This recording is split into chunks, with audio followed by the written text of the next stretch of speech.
बुद्ध इस चीज को पकड़ा, पहला व्यक्ति था। बुद्ध भारत का पहला व्यक्ति था कि यह समाज इतनी शोषित है, इतनी पीड़ित है, तो कहा कि कोई भी चीज के पीछे कार्य होता है और कारण होता है।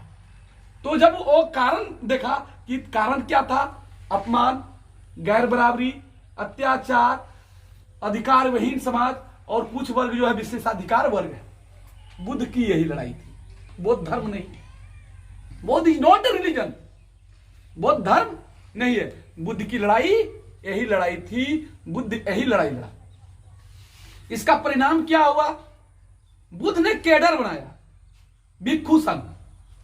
पहला भारत दुनिया का ऐसा देश है कि संगठन बनाने का काम किया, संघ। बुद्धम शरणम गच्छामि। बुद्ध में होता है ज्ञान, क्योंकि बुद्ध का नाम सिद्धार्थ था। क्या था? सिद्धार्थ था। जब उसको ज्ञान हुआ तो वो सच्चा और गलत को जानने लगा कि समाज में दुख का कारण क्या है और इसके लिए कार्य कौन किया। तो कार्य आर्य बराबरों ने किया। कारण क्या है कि अब हमारी स्वाभिमान मर गई।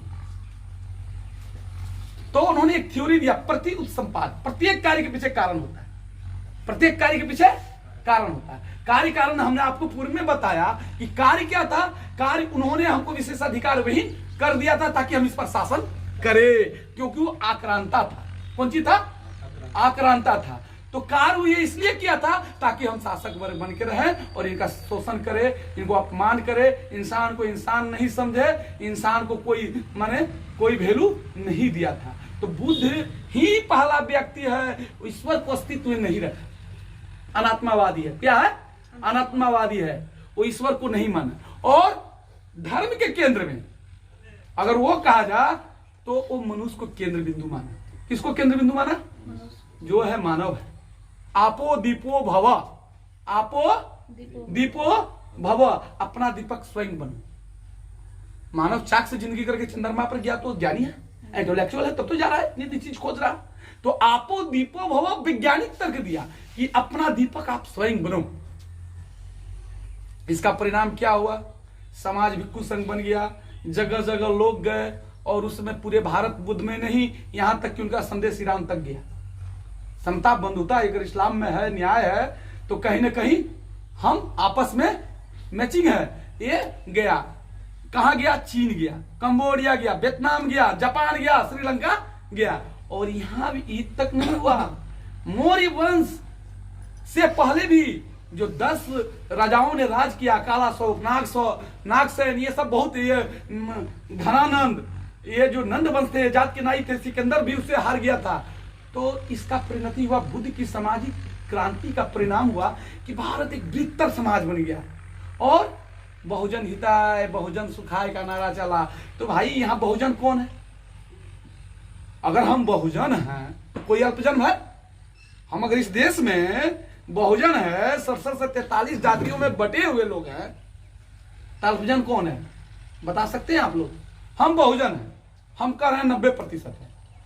यहां तो कोई होगा 10, 100 में अगर 90 हम हैं तो 10 तो होगा। तो लड़ाई 90 और 10 की आज की नहीं है। आप सोच रहे हैं ये बाम से लड़ाई आज लड़ रही है, ये लड़ाई 2500 वर्ष पुरानी है। मैं बताया ना, ये महापुरुष हमारी लड़ाई लड़े। तो आज वर्तमान में हम ये लड़ाई नहीं लड़ रहे हैं, हमारी लड़ाई ऐतिहासिक है। क्या है? ऐतिहासिक। तो हमारी गरीबी भी ऐतिहासिक, हमारी गरीबी भी ऐतिहासिक है, क्योंकि हमारा तो सब कुछ छीन लिया गया, हमारा तो सब कुछ छीन लिया गया, शिक्षा छीना गया। आज हम क्यों इतना शिक्षित है? तो ये गरीबी, ये अशिक्षा, ये संपत्ति क्या है? ये घटना हमारे साथ, ये जो हम गरीब हैं, अशिक्षित हैं, हमारे पास दौलत नहीं है, हमारा सम्मान नहीं है, तो क्या ये वर्तमान की परिदृश्य में बना है? क्या ये आज बना है? ये जिस दिन गुलाम बनाया इंडस्ट्रियलाइजेशन के बाद, ये लड़ाई तब से चल रही है। ये लड़ाई तब से चल रही है और हमारे लोग तब से लड़ रहे हैं और अभी तक लड़ रहे हैं, लेकिन सफल नहीं हुए। तो सफल क्यों नहीं हुए? हमको सफलता क्यों नहीं मिली? लड़ाई तो उन्होंने लड़ा, लड़ाई तो उन्होंने लड़ा, लेकिन संगठित होके नहीं लड़ा। संगठित होके बुद्ध के संगठन को तोड़ा गया, वहां ब्राह्मण प्रवेश कर गया। बुद्ध को क्या कहा? बैठ जा और रूम के अंदर ऑक्सीजन लो, ऑक्सीजन छोड़ो। तो आत्म केंद्रण का सिद्धांत उसमें ब्राह्मणों ने डाल दिया, योगासन कराने लगा, जबकि बुद्ध की थ्योरी ये नहीं करती। समाज में जाओ, समाज की जो समस्या है उसको बता, समाज की जो समस्या है उसको बता।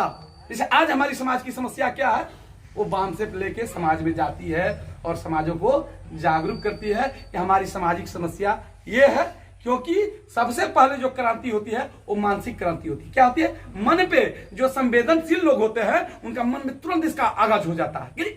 ऐसा होता है जो असंवेदनशील है तो उसमें थोड़ा पत्थर से रगड़ना पड़ता है, आग उत्पन्न करने के लिए पत्थर पे रगड़न देना पड़ता है। मानसिक क्रांति के बाद क्या होती है? सामाजिक क्रांति होती है। सामाजिक क्रांति के बाद क्या होती है? राजनीतिक क्रांति होती है। तो मानसिक क्रांति आज भारत में अगर कोई करने का कार्य कर रहा है तो बुद्धिजीवी इंटेलेक्चुअल सेक्शन कर रहा है और वो वाम से फैल है। इस चीज को स्वीकार कीजिए। वो आपकी इतिहास बता रही है, इतिहास की पुनरावृत्ति कर रही है कि ये हमारा इतिहास ये नहीं जो हमें पढ़ाया जा रहा है।